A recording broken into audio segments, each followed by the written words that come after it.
ఇండియాలో పాలిటిక్స్ అంటే చాలా స్టేట్స్ గుర్తొస్తాయి. కానీ ఒక స్టేట్ ఉంది, అక్కడ పాలిటిక్స్ అంటే రోడ్స్, జాబ్స్, డెవలప్మెంటే కాదు, ఎమోషన్స్, ఐడెంటిటీ, ఇంకా లోకల్ కనెక్షన్. ఆ స్టేటే వెస్ట్ బెంగాల్.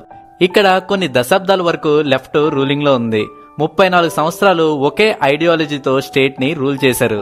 కానీ 2011లో ఒక సింగిల్ లీడర్ ఆ రూల్ ని బ్రేక్ చేసి హిస్టరీని క్రియేట్ చేసింది. ఆ లీడర్ ఎవరో తెలుసా? మమతా బెనర్జీ. దీదీ అని పిలువబడే ఆమె ఏ పొలిటికల్ బ్యాక్గ్రౌండ్ లేకుండా రైజ్ అయ్యి బెంగాల్ పాలిటిక్స్ ని కంప్లీట్ గా మార్చేసింది.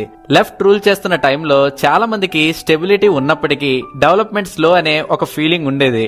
ఫార్మర్ ఇష్యూస్, ల్యాండ్ అక్యూజిషన్ ప్రొటెస్ట్ లాంటి మూవ్మెంట్స్ వల్ల పబ్లిక్ లో వ్యతిరేకత బాగా పెరిగింది. ఆ టైంలో Mamata Banerjee strong opposition leader గా ఎమర్జ్ అయ్యి మార్పు జరగాలి అనే ఒక స్లోగన్ తో ముందుకు అడుగు వేసింది. ఆ వేవ్ తో 2011లో ఆమె పవర్ లోకి వచ్చింది. తర్వాత 2016లో కూడా మళ్లీ గెలిచింది. 2021లో కూడా స్ట్రాంగ్ కంబ్యాక్ చేసి వెస్ట్ బెంగాల్లో తన డామినెన్స్ ఎలా ఉంటుందో చూపించింది. కానీ ఇప్పుడు జరుగుతున్న బెంగాల్ ఎలక్షన్స్ అంత సింపుల్ కాంటెస్ట్ అయితే కాదు. ఇది ఆల్ ఇండియన్ తృణమూల్ కాంగ్రెస్ అయిన టీఎంసీ అంటే మమతా బెనర్జీ పార్టీకి మరియు బీజేపీ పార్టీకి మధ్య డైరెక్ట్ ఫైట్ అన్నమాట. టీఎంసీకి అడ్వాంటేజ్ ఏంటి అంటే వాళ్ళకి గ్రౌండ్ లెవెల్ నెట్వర్క్ చాలా స్ట్రాంగ్ గా ఉంది. విలేజ్ లెవెల్ నుండి బూత్ లెవెల్ వరకు క్యాడర్ చాలా యాక్టివ్ గా ఉంటుంది. ఈ సిస్టమ్ వల్ల ఎలక్షన్ టైంలో ఓటర్స్ ని మొబిలైజ్ చేయడం చాలా ఈజీ అవుతుంది. ఇంకో సైడ్ బీజేపీ గత 10 సంవత్సరాల్లో బెంగాల్లో గట్టిగా ఎదుగుతున్న ఒక పార్టీ. అలాగే ఇప్పుడు స్ట్రాంగ్ అపోజిషన్ గా కూడా మారింది. ఎస్పెషల్లీ అర్బన్ ఏరియాస్ లో మరియు యూత్ ఓటర్స్ లో వీళ్ళకి సపోర్ట్ చాలా ఎక్కువ. ఈ ఎలక్షన్స్ లో మెయిన్ ఇష్యూస్ చూస్తే టీఎంసీ మీద కరప్షన్ అలిగేషన్స్ చాలానే ఉన్నాయి. టీచర్స్ రిక్రూట్మెంట్ స్కామ్ లాంటి కేసుల వల్ల టీఎంసీ ఇమేజ్ కి డ్యామేజ్ అయిందని అపోజిషన్ పార్టీ అయిన బీజేపీ చెప్పుకొస్తుంది. అలాగే బెంగాల్లో తరచుగా లా అండ్ ఆర్డర్ ఇష్యూస్ ఇంకా పొలిటికల్ వయలెన్స్ జరుగుతూ ఉండడం వల్ల బీజేపీ ఈ ఇష్యూస్ ని హైలైట్ చేస్తూ యాంటీ ఇన్కంబెన్సీ క్రియేట్ చేయడానికి ట్రై చేస్తుంది.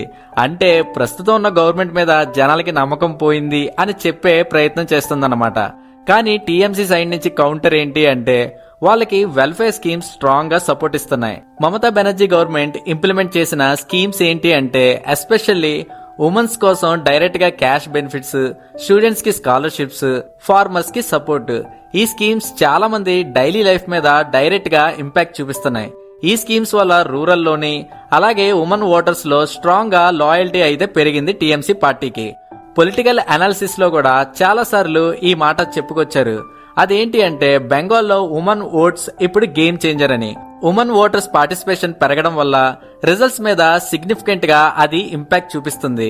ఇక్కడ ఇంకో మేజర్ ఫ్యాక్టర్ ఏంటి అంటే ఐడెంటిటీ పాలిటిక్స్. బెంగాల్లో మైనారిటీ పాపులేషన్ గట్టిగా ఉంటుంది. దాదాపు 27% మంది మైనారిటీలే. వాళ్ళకి సెక్యూరిటీ మరియు గుర్తింపు ఇంపార్టెంట్. ఈ సెగ్మెంట్ లో టీఎంసీకి స్ట్రాంగ్ బ్యాకింగ్ ఉందట. అదే టైంలో బీజేపీ మెజారిటీ ఓటర్స్ ని కలుపుకునే ప్రయత్నం చేస్తుంది. కాబట్టి ఈ ఎలక్షన్ లో ఓటింగ్ ప్యాటర్న్ చాలా డైనమిక్ గా ఉంటుంది.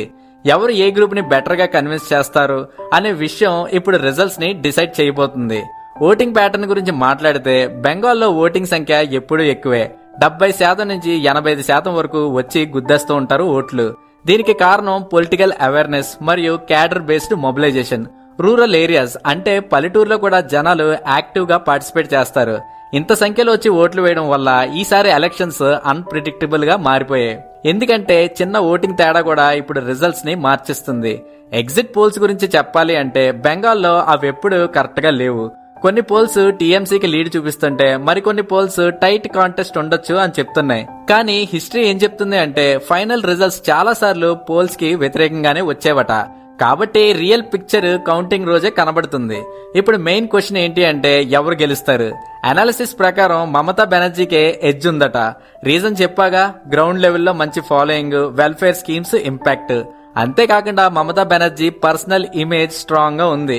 ఇక్కడ ఈవిడ్ని దీదీ అని పిలుస్తారు. అది జస్ట్ పిలుపు మాత్రమే కాదట, పెద్ద ఎమోషనల్ ఫ్యాక్టర్. అలా అని బీజేపీని అండర్ ఎస్టిమేట్ చేయలేం. వాళ్ళకి స్ట్రాంగ్ క్యాంపెయిన్, సెంట్రల్ సపోర్ట్ మరియు ఇంక్రీజింగ్ ఓట్ షేర్ ఉంది. కాబట్టి ఈ ఎలక్షన్స్ వన్ సైడ్ కాదు, టైట్ ఫైట్ ఉండొచ్చు. ఇంకా ఫ్యూచర్ సినారియో గురించి మాట్లాడాలి అంటే టీఎంసీ మళ్లీ గెలిస్తే యాజ్ యూజువల్ గా మమతా బెనర్జీ పవర్ ని కంటిన్యూ చేస్తుంది. వెల్ఫేర్ స్కీమ్స్ కూడా కంటిన్యూ అవుతాయి మరియు బీజేపీ స్ట్రాంగ్ అపోజిషన్ గా ఉంటుంది. అదే బీజేపీ గెలిస్తే బెంగాల్ పాలిటిక్స్ లో మేజర్ షిఫ్ట్ వస్తుంది. సెంట్రల్ స్టేట్ అలైన్మెంట్ చేంజ్ అవుతుంది. ఇది ఒక పెద్ద మార్పుకి నాందిలా మారుతుంది. చూద్దాం ఏం జరుగుతుందో. సో ఫ్రెండ్స్, మీరేమనుకుంటున్నారు? మళ్ళీ దీదీ వస్తుందా లేక మోడీజీ వస్తారా? కామెంట్ సెక్షన్ లో తెలియజేయండి. సో ఈ వీడియో మీకు నచ్చినట్టయితే please do support my channel. మరిన్ని వీడియోస్ తో మళ్ళీ కలుద్దాం. అంతవరకు టాటా, బై బై.